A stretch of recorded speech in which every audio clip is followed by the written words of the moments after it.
কিভাবে পৃথিবীর সবচেয়ে বড় ফুটবল তারকা হলেন মেসি, আজকে জানব সেই গল্প। তখন মেসির বয়স মাত্র ১৩ বছর, উচ্চতা অন্য বাচ্চাদের চেয়ে অনেকটাই কম। শরীরে গ্রোথ হরমোনের সমস্যা ধরা পড়ল, ডাক্তারের ব্যয়বহুল চিকিৎসা চালানোর মতো সামর্থ্য ছিল না তার পরিবারের।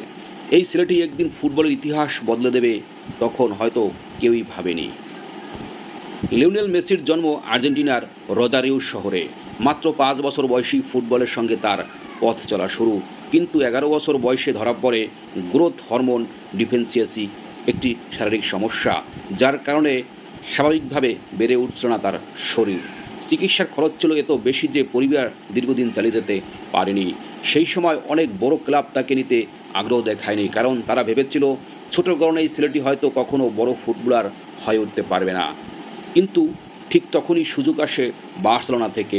কথিত আছে, ক্লাবের কর্মকর্তারা তার প্রতিভায় এতটাই মুগ্ধ হয়েছিলেন যে একটি ন্যাপকিন কাগজেই প্রাথমিক চুক্তি লিখে ফেলেন।